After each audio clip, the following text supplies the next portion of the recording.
കർത്താവിൻ്റെ ധന്യതിരുനാമത്തിന് മഹത്വമുണ്ടായിരിക്കട്ടെ. കാനാവിലെ കല്യാണ വീട്ടിൽ യേശു പച്ചവെള്ളത്തെ മേൽത്തരമായ വീഞ്ഞാക്കി മാറ്റി. വിശുദ്ധ വേദഭാഗം യോഹന്നാൻ സുവിശേഷം 2-ാം അധ്യായം 1 മുതൽ 11 വരെ. സൃഷ്ടാവായ യേശുവിൻ്റെ സാമീപ്യം സൃഷ്ടിയായ വെള്ളത്തിനുണ്ടാക്കിയ മാറ്റം. വെള്ളം വീഞ്ഞായതിനെപ്പറ്റി ഒരു കവിയുടെ വിവരണം. Water saw its creator and it blushed. തൻ്റെ സൃഷ്ടാവിനെ കണ്ടപ്പോൾ ജലത്തിൻ്റെ കവിൾത്തടം ചുവന്നു. സൃഷ്ടിയാവിനെ കണ്ടപ്പോൾ സന്തോഷം കൊണ്ട് ചിരിച്ച് ചുവന്നു. സൃഷ്ടിയും സൃഷ്ടാവും മുഖാമുഖം കണ്ടപ്പോൾ സൃഷ്ടിക്കുണ്ടായ മാറ്റം. സൃഷ്ടിക്ക് സൃഷ്ടാവിനെ തിരിച്ചറിയുവാൻ കഴിഞ്ഞു. ക്രിസ്തുവിനെ തിരിച്ചറിയുവാൻ കഴിഞ്ഞില്ല എന്നതാണ് പരീശന്മാരുടെ പരാജയം. പൂവിടുവെന്ന് കരുതിയിട്ടല്ല, വെറുതെ ഒന്നാവശ്യപ്പെട്ടതാണ്. ആൽമണ്ട് മരത്തോട് ദൈവത്തെക്കുറിച്ച് സംസാരിക്കുവാൻ. ആ നിമിഷം അതാകെ പൂത്തുലഞ്ഞുപോയി. കസൻസാക്കിസ് മനോഹരമായ പൂക്കൾ വിടർത്തിക്കൊണ്ടാണ് ആൽമണ്ട് മരം ദൈവത്തെക്കുറിച്ച് സംസാരിച്ചത്. യേശുവിൻ്റെ സാമീപ്യം പ്രകൃതിക്കുണ്ടാക്കുന്ന മാറ്റം. യേശു മറുരൂപപ്പെട്ടപ്പോൾ ആ പ്രദേശമാകെ പ്രകാശമയമായി. വെള്ളത്തിൽ നിന്നും വീഞ്ഞിലേക്ക് ഒരു ട്രാൻസ്ഫോർമേഷൻ ഉണ്ടായതുപോലെ ഈ പരിശുദ്ധമായ നോയമ്പിൽ ഒരു പരിവർത്തനം നമുക്കുണ്ടാകണം.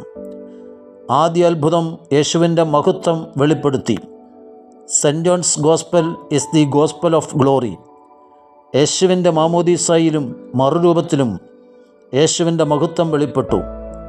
തൻ്റെ സ്നേഹം വെളിപ്പെടുത്തി കാൽവറിയിൽ ക്രൂശിക്കപ്പെട്ടപ്പോഴും ഉയർത്തെഴുന്നേറ്റപ്പോഴും തൻ്റെ മഹത്വം വെളിപ്പെട്ടു. ഈ നോയമ്പിൽ യേശു മഹത്വത്തിൻ്റെ പ്രകാശം നമ്മിലേക്കും വരണം. യോഹന്നാൻ സുവിശേഷം 17:22. നീ എനിക്ക് തന്നിട്ടുള്ള മഹത്വം ഞാൻ അവർക്ക് കൊടുത്തിരിക്കുന്നു. ആർക്കാണ് ലഭിക്കുന്നത്? ക്രിസ്തുവിൽ വിശ്വസിക്കുന്നവർക്ക്. Saint John's gospel is the gospel of redemption and cleansing. വെള്ളവും രക്തവും ഇവ രണ്ടും ശുദ്ധീകരിക്കുന്നതും ജീവൻ നൽകുന്നതുമാണ്. വെള്ളം ഭൗതികമായ ശുദ്ധീകരണവും ജീവനും നൽകുന്നു. യേശുവിൻ്റെ രക്തം ആത്മീയമായ ശുദ്ധീകരണവും നിത്യജീവനും നൽകുന്നു. യേശു വെള്ളത്തെ വീഞ്ഞാക്കിയതുപോലെ ബീജിനെ തൻ്റെ രക്തമാക്കി മാറ്റി. യേശുവിൻ്റെ രക്തം സകല പാപവും പോക്കി നമ്മെ ശുദ്ധീകരിക്കുന്നു. ഈ അത്ഭുതവുമായി ബന്ധപ്പെട്ട് പരിശുദ്ധ കന്യകമറിയ അമ്മയുടെ സ്വഭാവ വൈശിഷ്ട്യങ്ങൾ. 1. തൻ്റെ മകനിലുള്ള അമ്മയുടെ വിശ്വാസം. വീഞ്ഞ് സന്തോഷത്തിൻ്റെയും ആനന്ദത്തിൻ്റെയും പ്രതീകമാണ്. വീഞ്ഞ് തീർന്നു പോകുക എന്ന് പറഞ്ഞാൽ ആ വീടിൻ്റെ സന്തോഷവും ആനന്ദവും നഷ്ടപ്പെടുവാൻ പോകുന്നു എന്നതാണ്. ഒരു നിമിഷം കൊണ്ട് വീടിൻ്റെ ആത്മാഭിമാനം തകരാൻ പോകുന്നു. ആ വീട്ടുകാർ അനുഭവിക്കുവാൻ പോകുന്ന മാനഹാനിയും സങ്കടവും മനസ്സിലാക്കിയ പരിശുദ്ധ അമ്മ സമയോചിതമായി ഇടപെടുന്നു. വീഞ്ഞ് തീർന്നുവെന്ന കാര്യം അവിടെയും ഇവിടെയും പറഞ്ഞ് ഒരു വാർത്തയാക്കാൻ ശ്രമിക്കാതെ ഈ പ്രശ്നം പരിഹരിക്കുവാൻ കഴിയുമെന്ന് തൻ്റെ മകനിൽ വിശ്വസിച്ചുകൊണ്ട് ഈ പ്രശ്നം അമ്മ മകൻ്റെ അടുക്കൽ അവതരിപ്പിക്കുകയാണ്. എപ്പോഴാണ് ദൈവം ഇടപെടുന്നത്? മനുഷ്യൻ്റെ പ്രതീക്ഷകൾ അവസാനിക്കുന്നിടത്ത് ദൈവം ഇടപെടും.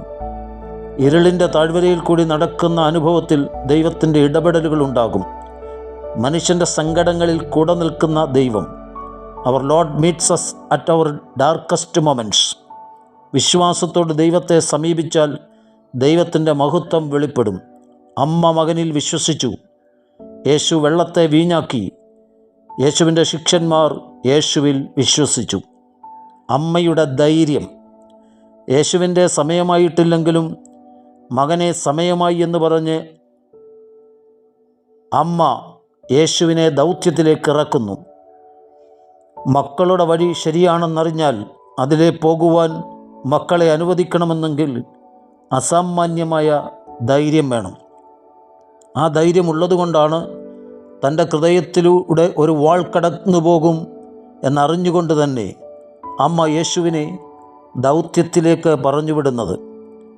മക്കളുടെ വഴി തെറ്റാണെന്നറിഞ്ഞാൽ അതിനെ തിരുത്തുവാനും അമ്മമാർക്ക് ധൈര്യം വേണം. എൻ്റെ സമയമായിട്ടില്ല എന്ന് യേശു പറഞ്ഞപ്പോഴും ബഹുമാനപൂർവം അമ്മ കാത്തിരുന്നു. ദൈവത്തിൻ്റെ അനുഗ്രഹത്തിനായി കാത്തിരിക്കുമ്പോൾ ദൈവം ധാരാളമായി നമ്മളെ അനുഗ്രഹിക്കും. സങ്കടങ്ങളുമായി ദൈവത്തിൻ്റെ സന്നിധിയിൽ കാത്തിരിക്കുവാൻ മനസ്സുണ്ടെങ്കിൽ ദൈവത്തിൻ്റെ മഹത്വം നമ്മളിൽ വെളിപ്പെടും. അനുസരണത്തിൻ്റെ അമ്മ, നിൻ്റെ വാക്കുപോലെ എനിക്ക് ഭവിക്കട്ടെ എന്ന് പറഞ്ഞ് ദൈവ ഇഷ്ടത്തിന് വിധേയപ്പെട്ട അമ്മ അനുസരണത്തിൻ്റെ മാതൃകയാണ്. ദൈവകൽപ്പന അനുസരിക്കുവാൻ അനുസരണത്തിൻ്റെ അമ്മ നമ്മെ പഠിപ്പിക്കുന്നു. അമ്മ ശുശ്രൂഷക്കാരോട് പറഞ്ഞു, അവൻ നിങ്ങളോട് എന്തെങ്കിലും കൽപ്പിച്ചാൽ അത് ചെയ്യുവിൻ. ദൈവത്തിൽ വിശ്വസിക്കുകയും അനുസരിക്കുകയും ചെയ്യുമ്പോൾ ദൈവിക ശക്തിയും ദൈവിക സ്നേഹവും നമ്മിലേക്ക് ഒഴുകി വരുന്നു. യോഹന്നാന്റെ സുവിശേഷം 15:10, നിങ്ങൾ എൻ്റെ കൽപ്പനകൾ പ്രമാണിച്ചാൽ എൻ്റെ സ്നേഹത്തിൽ വസിക്കും. ദൈവത്തിൻ്റെ സ്നേഹത്തിൽ വസിക്കുവാൻ അമ്മ നമ്മെ പഠിപ്പിക്കുന്നു. സങ്കീർത്തനം 81 ദൈവത്തിൻ്റെ കൽപ്പന കേട്ടനുസരിച്ചാൽ കിട്ടുന്ന അനുഗ്രഹങ്ങൾ: 1, ശുഭകാലം എന്നേക്കും നിലനിൽക്കും. 2, ശത്രുക്കൾ വേഗത്തിൽ കീഴ്പ്പെടും.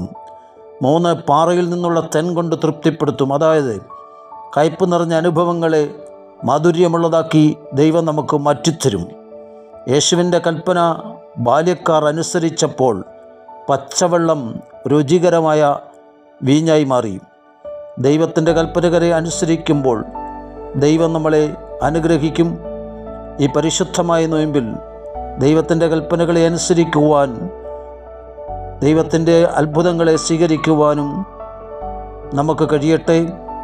ദൈവം നമ്മെ അനുഗ്രഹിക്കട്ടെ.